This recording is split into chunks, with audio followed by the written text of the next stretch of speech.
Hey guys, welcome to Motor Octane. क्या हाल चाल है आपके दोस्तों? हमेशा की तरह आज भी मैं आपके लिए लाया हूँ एकदम इन डेप्थ वीडियो और आज बारी है टाटा पंच की। जी हाँ दोस्तों, इस गाड़ी के बारे में आपको जो इन्फॉर्मेशन देने वाला हूँ वो बहुत ही एक्सक्लूसिव है। यहाँ पे मैं आपके लिए असली टेस्ट भी करने वाला हूँ। तो अगर आप चैनल पे पहले बार आ रहे हैं, मेरा नाम राशिद हिरानी है एंड मोर ओवर अगर आप कंफ्यूज है कौन सी गाड़ी आपको लेनी चाहिए, देखिए मैं आपके लिए कंटेंट एकदम सरल भाषा में लाता हूँ और इतने डिटेल्स लाता हूँ कि आपको कुछ मिस आउट नहीं होगा। पर फिर भी अगर आपके पास डाउट्स रह जाते हैं, आप मेरे साथ कॉल पे जुड़ सकते हैं। मेरी टीम में एक्सपर्ट्स है, you can speak to us. चले जाइए motoroctane.com/car कंसल्टेंसी रादर और वहाँ पे अपने डिटेल्स भर के बुक योर कॉल टाइमिंग। सो शुरू करते हैं आज गाड़ी का टॉक विद द टाटा पंच। अब टाटा पंच को हम HBX के अवतार में भी जानते हैं, कोई लोग इसे हॉर्नबिल भी कहते हैं, बट इसका फाइनल नाम जो पड़ा वो है टाटा पंच। अब ये गाड़ी बनाई गई है अल्फा प्लेटफॉर्म पे। मैं थोड़ा शॉर्ट में आपको बता दूंगा डिटेल्स, ये चीज़ें आपको कोई शायद कवर करके ना दे, बट मेरा काम है आपको इन्फॉर्मेशन देना, कंप्लीट डिटेल्स।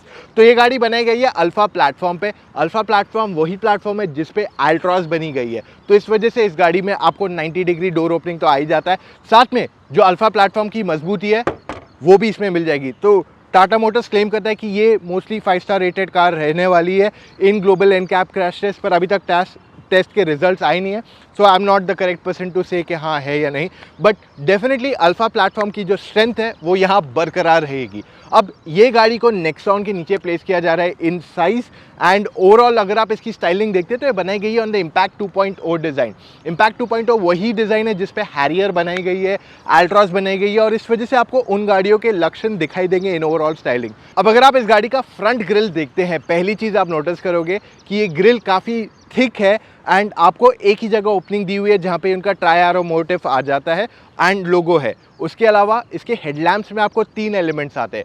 ऊपर आपको डे टाइम रनिंग LEDs आते हैं, नीचे आपको प्रोजेक्टर लाइट्स आते हैं विथ हाई बीम का ऑप्शन एंड उसके नीचे आपके पास फॉग लैम्प का ऑप्शन आ गया है। सो ओवरऑल ये स्टाइलिंग एलिमेंट यहाँ दिया गया है। तो ये बेबी हैरियर भी काफ़ी लोग इसे कह रहे हैं, बट ओवरऑल स्टाइलिंग इसकी अच्छी है।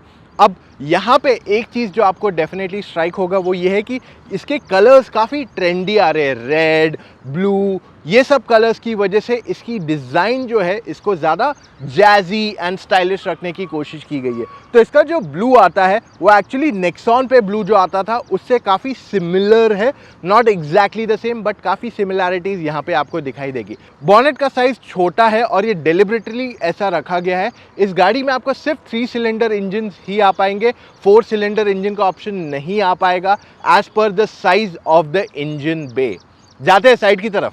जब हम इसके साइड की तरफ आते हैं, यहाँ पे पहली चीज़ आप नोटिस करोगे कि इसका बॉनेट जो है ना थोड़ा छोटा लगता है इन साइज, और जब आप इस गाड़ी को दूर से देखेंगे तो ऐसे नहीं लगेगा कि बहुत बड़ी गाड़ी है इन इट्स ओवरऑल अवतार, जबकि इसकी हाइट जो है अच्छी खासी, ऐसे हाइट में कोई दिक्कत नहीं है, ठीक ठाक ही है हाइट गाड़ी की, बट ओवरऑल आपको छोटी महसूस होगी।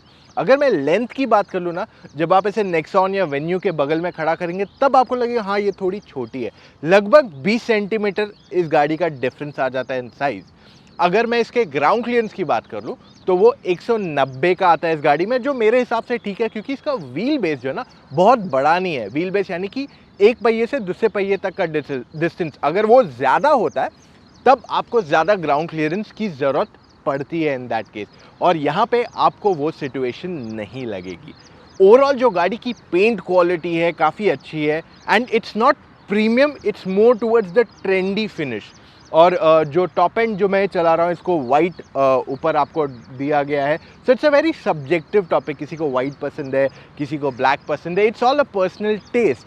और आप I mean there are multiple colours जो आप इसमें से पिक कर सकते हैं। जो उसमें गोल्डनिश कलर दिखाया गया, I think that really looks classy, but मैंने उसको इन पर्सन अभी तक देखा नहीं है। Again I am repeating the fact जो मैंने बताया था, इसका डोर जो है 90 डिग्रीज खोलता है, चाहे आप फ्रंट का खोलो या फिर रियर का डोर ओपनिंग ऊपर दिया हुआ है जस्ट लाइक टाटा अल्ट्रॉस। तो इसे आप फुल 90 डिग्रीज खोल के एक्सेसिबिलिटी आपकी काफ़ी एनहांस हो जाती है। तो इस वजह से गाड़ी में चढ़ना और उतरने में भी आपको दिक्कत नहीं होगी। गाड़ी में आपको 16 इंच के व्हील्स आते हैं एंड जो स्पेयर टायर आता है वो 15 इंच का आता है, और अगर आप लोअर ट्रिम गाड़ी का लेते हैं तब आपको 15 इंच के व्हील्स ही आएंगे इस गाड़ी के अंदर। एक और एक खासियत मैं आपको ये बता दूं, जो इसका व्हील वेल है वो काफ़ी बड़ा है, यानी कि ट्रैवल के लिए टायर के लिए काफ़ी ज़्यादा जगह दी गई है, ताकि अगर आप इसे थोड़े बहुत ख़राब रास्तों पे ज़्यादा चलाएं then a regular compact SUV, तो ये गाड़ी निकल जाने के चांसेस काफ़ी इंक्रीज़ हो जाते हैं। जब आप इस गाड़ी के रियर की तरफ आते हैं, यहाँ पे आप नोटिस करने वाले हो कि इसका ओवरऑल डिज़ाइन पीछे से काफ़ी सिंपलिस्टिक है। पंच की बड़ी बैजिंग है, छोटे टेल लैंप्स है, कहीं ना कहीं आपको एक हैचबैक जैसे टियागो, उससे कहीं ना कहीं आप रिलेट कर पाओगे जब आप इसे बैक से देखोगे। अब ओवरऑल पूरी गाड़ी में एक एलिमेंट है जो मैंने आपके लिए नहीं कवर किया है, वो है कि इसको black elements front bumper, rear bumper और साइड में क्लैडिंग पे दे दिए गए, जिस वजह से ज़्यादा बड़ी वो कहते हैं ना रगिड, वो काइंड ऑफ स्टाइलिंग यहाँ देने की कोशिश की गई है। बट टू मी ऑनेस्टली नीचे ब्लैक, उसके ऊपर ब्लू एंड ऊपर वाइट, थोड़ा combination is something I am not a big fan of. Maybe ऊपर वाइट अवॉइड किया जा सकता था and black and blue could have been played around with it, but it's I think maybe शायद over a period of time I start liking it, I don't know that. But overall it looks trendy, but कहीं ना कहीं वो रगिडनेस कहीं ना कहीं थोड़ा confusing बना देता है, एटलीस्ट फॉर मी। देखिए बहुत हो गई बाहर की बातें, अब मैं आपको बूट स्पेस भी दिखा देता हूँ इस गाड़ी की। अगर आप इसकी बूट स्पेस देखते हैं, इसमें आपको 319 लीटर का बूट स्पेस है और ओवरऑल हमने इसे टेस्ट किया with our 3 bags, small, medium, large, जिससे आपको क्लियरली पता चलेगा कि कितनी बैग्स यहाँ बैठ पा रही है। नेक्सॉन में जस्ट फॉर रेफरेंस 350 लीटर का बूट स्पेस आता है। इसकी सीट जो है 60-40 स्प्लिट नहीं है, इसको एक ही 100% फोल्ड दिया हुआ है, जो I think could have been additional अगर कर सकते थे, बट आई थिंक कहीं ना कहीं उनको कॉस्ट कट मेजर्स लेने भी पड़ेंगे। ओके, वन मोर एलिमेंट जो आपको बता दूं, इसको बूट बंद करने के लिए आपके पास यहाँ हैंडल दिया हुआ है, which is a very good touch. अगर आपकी हाइट ज़्यादा नहीं है तो आप इसे पकड़ के आराम से अपना बूट बंद कर सकते हैं। चलो let's get into the car. Punch की अगर आप चाबी देखते हैं तो इसमें आपको lock, unlock, light and boot opening का ऑप्शन आता है। इस गाड़ी में अगर आप पैनल गैप्स देखते हैं तो ऐसे कहीं पैनल गैप्स नहीं दिखाई दे रहे हैं, इवन पेंट क्वालिटी काफी अच्छी है। पंच के इंटीरियर्स अगर आप देखते हैं तो एक काफी स्मार्ट एंड मिनिमलिस्टिक बोलते हैं ना, वैसा लुक यहाँ दिया हुआ है। अब यहाँ पे मैं आपके लिए सारे फीचर्स एक एक करके कवर करने वाला हूँ, लेकिन उससे पहले एक स्मार्ट चीज के बारे में बात करते हैं, इंश्योरेंस। देखिए अब गाड़ी तो अपनी चॉइस की ले लेते हैं, बट इंश्योरेंस में वैसा करना भूल जाते हैं। अगर आप न्यू कार खरीद रहे हैं तो ये जरूरी नहीं है कि आप डीलर के बताए हुए कार इंश्योरेंस को ही खरीदे। मैं आपको सजेस्ट करता हूं, एक बार आप बाहर से भी जाके इंश्योरेंस चेक कर लीजिए। क्या आपको पता है, आप कोई भी IRDA insurance company approved insurance purchase कर सकते हैं। इससे आपके पैसे भी बच सकते हैं। मोरओवर कोई भी आपको फोर्स नहीं कर सकता to buy a specific insurance. इसलिए मैं आपको रेकमेंड करता हूं ACO का कार इंश्योरेंस। एक मजे की बात बताऊं, इस पे आप लगभग 50,000 रुपए तक बचा सकते हो on a new car insurance. सिर्फ यही नहीं, ये 100% डिजिटल है। आप इसे वेबसाइट जो है ACO का, ACO.com, वहां से परचेज कर सकते हैं या फिर उनके मोबाइल ऐप से डायरेक्टली परचेज कर सकते हैं। ये 100% डिजिटल है, इसमें पेपर वर्क जीरो है और जीरो कमीशन है। इनफैक्ट जो आपके माइनर डैमेजेस भी है, उनके क्लेम्स सेम डे सेटल हो जाते हैं। हो गई ना आपके फायदे की बात। तो आपके लिए मैं लिंक छोड़ रहा हूं इन द डिस्क्रिप्शन, वहां पे डायरेक्टली जाके आप ऐप डाउनलोड कर सकते हैं।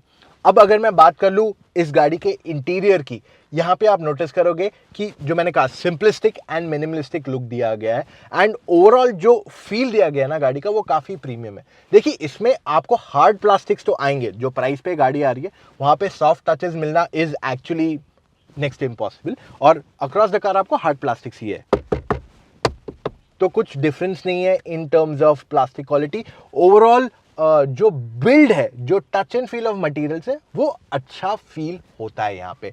और जो यहाँ पे आपको ट्राई एरो मोटिव दिया हुआ है व्हाइटिश कलर में, वो ओवरऑल कॉम्बिनेशन को एक कहते हैं ना, वो एक ब्रेक कर रहा है from that monotony of plain black. तो ये चीज़ बहुत अच्छी दी गई है। और जो गाड़ी इससे पहले मैं चला रहा था AMT, उसमें आपको ब्लू कलर का एलिमेंट दिया गया है, और ये क्योंकि ये लाइट ब्लू है तो इस वजह से इसको ग्रे या सिल्वरिश कलर का फिनिश दिया हुआ है ऑन द AC वेंट्स। इसका स्टीयरिंग व्हील अगर आप देखते हैं तो इसमें आपको हाइट एडजस्टमेंट ही दिया हुआ है, रीच एडजस्टमेंट इसमें नहीं आता है। स्टीयरिंग इसका लेदर रैप्ड है on the top and model. इसमें आपको सेमी डिजिटल इंस्ट्रूमेंट क्लस्टर दिया गया है। सो लेफ्ट साइड पे आपको दिया हुआ है फुल डिजिटल एलिमेंट्स और राइट साइड पे आपको आता है एनालॉग जो आपका स्पीडोमीटर है। टच स्क्रीन सिस्टम अगर आप इसका देखते हैं तो क्वालिटी इज डिसेंट, जो इंटरफेस सेम ही है जो दूसरी टाटा की गाड़ियों में आता है। सो ओवरऑल मेरी कोई कंप्लेन नहीं है यहाँ पे, यूजेबिलिटी ठीक ठाक है। आपको रिवर्स कैमरा दिन में देखो रात में देखो इतनी कोई प्रॉब्लमैटिक सिचुएशन नहीं है। सो ओवरऑल जो फील है इसका अच्छा खासा है। And the most important thing is इसमें आपको हारमन के स्पीकर्स आते हैं जो बहुत ही ज़बरदस्त साउंड करते हैं। मैं आपको एक बार सुनाऊंगा भी, बट इसमें आपको टोटल 4 स्पीकर्स आते हैं नीचे डोर्स पे एक एक, और 2 ट्वीटर्स आते हैं ऊपर की तरफ। तो let me make you listen to the music now.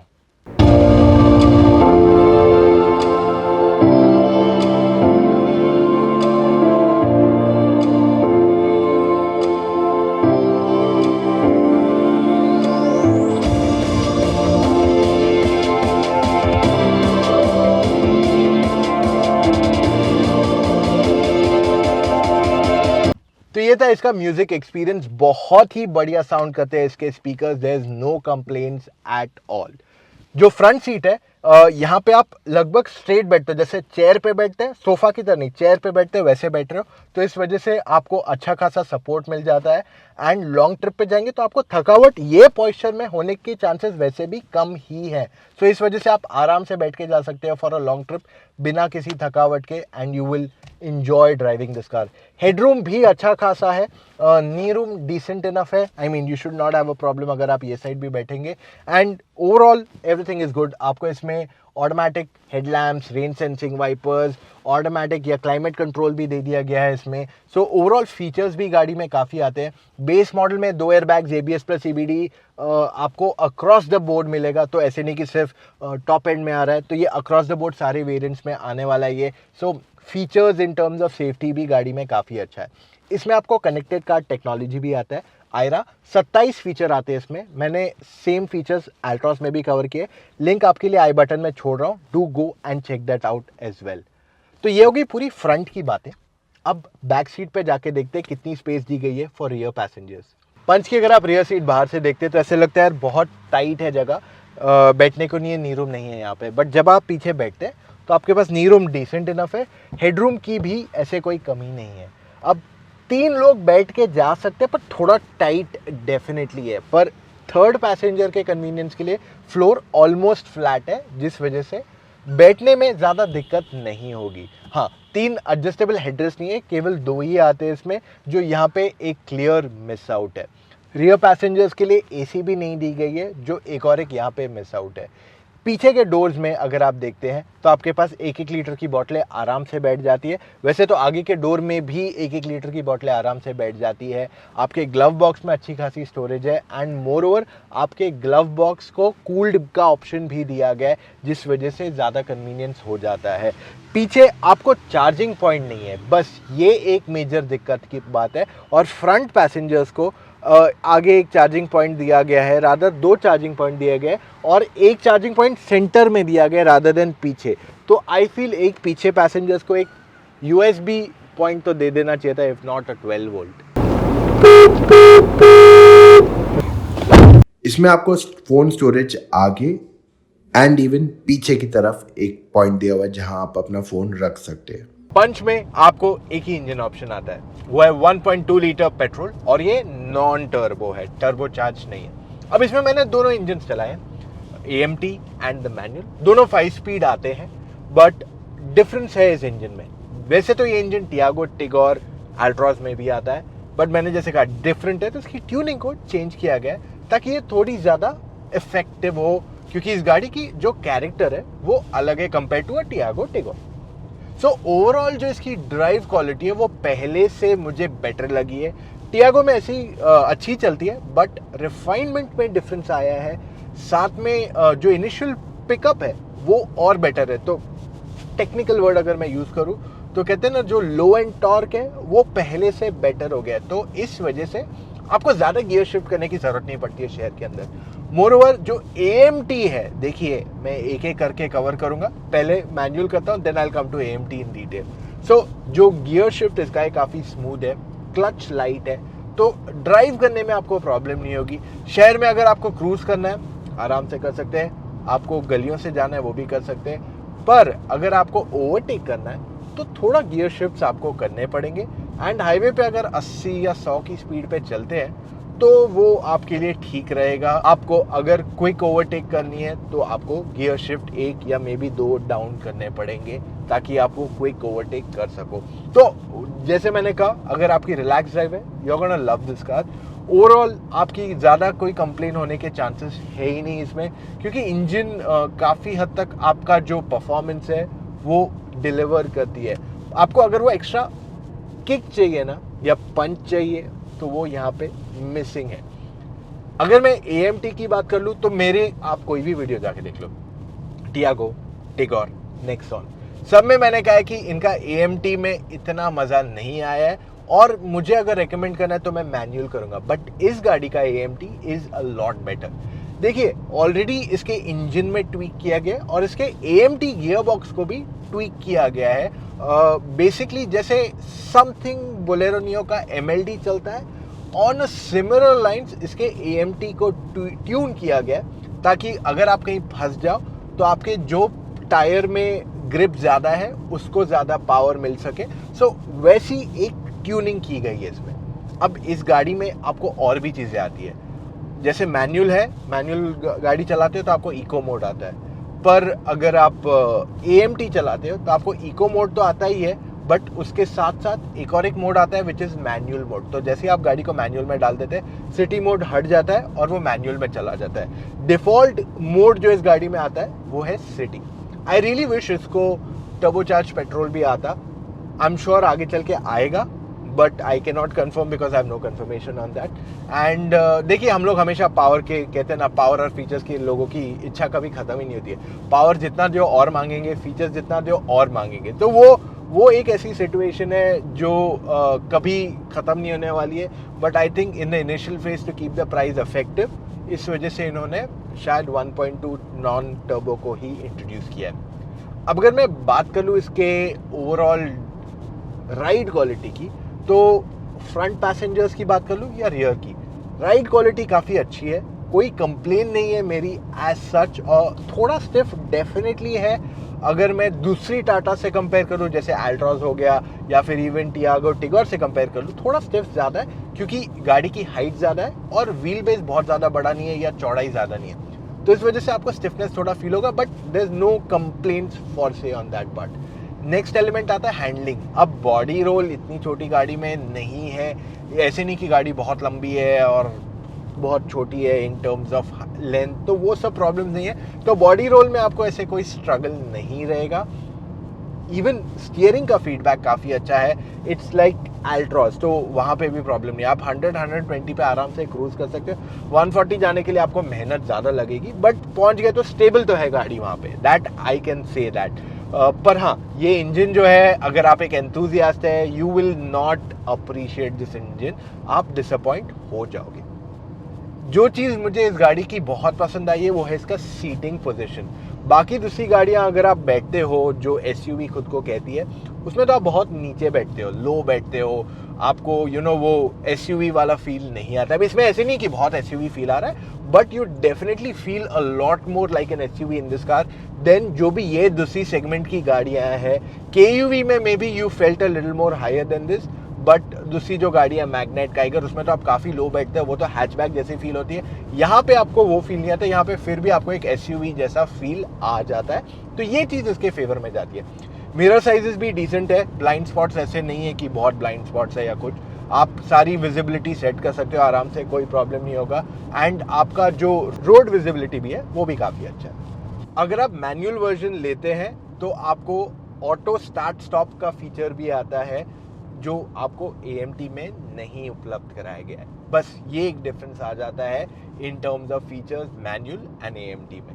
Hill climbing में पंच वॉज डिसेंट, AMT ने इनिशियल थोड़ा लैग था, but once it started to move it was perfectly fine, कहीं बाद में इशू नहीं आया। ब्रेकिंग में गाड़ी काफ़ी कॉन्फिडेंट थी और वहाँ पे हमें कहीं पे भी कोई कंसर्न नहीं फील हुआ कि इसकी ब्रेकिंग और बेटर की जा सकती है। It's more than sufficient in terms of normal braking. Headlight spread गाड़ी का काफ़ी अच्छा है and we were surprise to know कि इसका low beam and high beam दोनों का थ्रो एंड स्प्रेड बहुत अच्छा है। अब बहुत हो गई बातें, सवाल ये उठता है कि आपको ये गाड़ी कंसिडर वाकई में करनी चाहिए या नहीं। तो गाइज अब वर्डिक्ट की बारी कि आपको ये गाड़ी कंसिडर करनी चाहिए या नहीं, इसकी प्राइस कितनी है, सारे डिटेल्स यहाँ पे मैं आपके लिए कवर करने वाला हूँ। तो पहले एक पॉइंट कवर करते हैं कि आपको ये गाड़ी कंसिडर करनी चाहिए नहीं और किसको।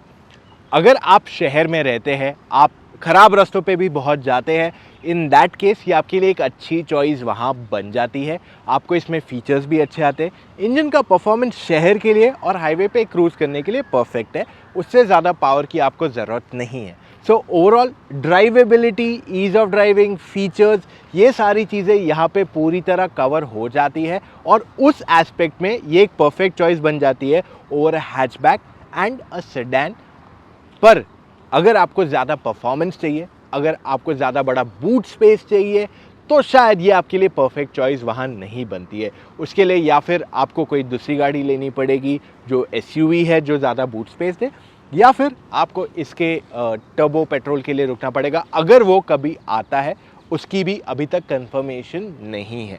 हाँ, अगर आप प्राइस जानना चाहते हैं तो अभी फ़िलहाल प्राइस अनाउंस नहीं की गई है, बट इसकी प्राइस 20 अक्टूबर को आने वाली है और ये वीडियो उससे पहले ही आ गया, तो मैं एक प्राइस प्रिडिक्शन बता सकता हूँ आपको। मेरे हिसाब से ये टिगोर और एल्ट्रॉस के बीच में समवेयर स्लेट की जाएगी इन टर्म्स ऑफ प्राइसिंग, और इस वजह से जिसका टॉप एंड रहेगा वो कहीं ना कहीं नेक्सॉन के XM को टच कर देगा। एंड वहाँ पे आपका थॉट रहेगा क्या मुझे टॉप एंड इस गाड़ी को लेना चाहिए या नेक्सॉन का XM लेना चाहिए, और ये सवाल का जवाब देना तभी ही पॉसिबल है जब मुझे आपकी एग्जैक्ट रिक्वायरमेंट्स पता चले। एंड हाँ, ये डेफिनेटली टेम्पटिंग आपको हो जाएगा कि मैं इसका टॉप एंड लूँ या XM लूँ ऑफ द टाटा नेक्सॉन, क्योंकि ये समवॉट सिमिलर प्राइसिंग में आ जाएंगे। जैसे टिगोर ईवी और नेक्सॉन ईवी का कहीं ना कहीं मेल हो रहा है, वैसे इसका भी कहीं ना कहीं मेल होगा। सो अगर आप लोअर ट्रिम्स देख रहे हैं और आपको हायर ग्राउंड क्लियरेंस चाहिए, ये आपके लिए क्लियर चॉइस वहाँ बन जाती है। पर जैसे इसकी प्राइस आएगी तब मैं अपने, वो कहते हैं ना, विशेष टिप्पणी तब ही दे पाऊंगा। फिलहाल के लिए मैं कहूँगा let's put your fingers cross and wait for the pricing. अब इतना वीडियो देखा है, एक लाइक तो बनता है। और अभी भी अगर आपके पास कंफ्यूजन आपको कौन सी गाड़ी लेनी चाहिए, आप मेरे साथ 1-on-1 कॉल पे जुड़ सकते हैं। मेरी टीम में विराट भी है, दूसरे एक्सपर्ट्स हैं, उन्होंने सारी गाड़ियाँ एक्सपीरियंस की हुई है और वो आपके सारे डाउट्स क्लैरिफाई करेंगे ताकि आप ना गलत गाड़ी के साथ एंड अप ना करो। उसके लिए आपको क्या करना है, motoroctane.com/car-consultancy पे जाइए, वहाँ पे आप अपने कुछ डिटेल्स भर दीजिए और कॉल टाइम बुक कीजिए मेरे साथ, विराट के साथ या एनी एक्सपर्ट के साथ। आप 2 कॉल का ऑप्शन भी ले सकते हैं, जिससे मान लीजिए आपने पहले बार कॉल लिया, आपने समझ लिया कौन सी गाड़ी कैसी है, सारी गाड़ियाँ टेस्ट ड्राइव्स की, तो आपको एकदम क्लैरिटी मिल गई कि ये गाड़ी ऐसी है, ये ऐसी है, ये ऐसी है। एंड फाइनली सेकंड कॉल लिया जहाँ पे आपका सब कुछ क्लोज हो जाएगा। एंड ऑफ लेटली मेजरली लोग 2 कॉल्स ऑप्शन ही ले रहे जब से हमने ये सर्विस शुरू की है। So that's a highly recommended option, मैं आपको कहना चाहता हूँ। अब डेली मैं आपके लिए वीडियोस तो ला रहा हूँ, तो सब्सक्राइब करना मत भूलिए, वरना आप बहुत सारा कंटेंट मिस कर रहे हैं अगर आप न्यू कार बायर है या आप पैसे बचाना चाहते हैं जब आप गाड़ी लेने जा रहे हैं। और हाँ, मैं आपके लिए आई बटन में और एक लिंक छोड़ रहा हूँ जहाँ पे मैंने अपनी कार की लाइट्स को अपग्रेड किया है टू LEDs, उसे भी ज़रूर जाके चेक कर लेना। So that's all we have for right now दोस्तों, मिलेंगे कल फिर से with an all new video. Take care, bye.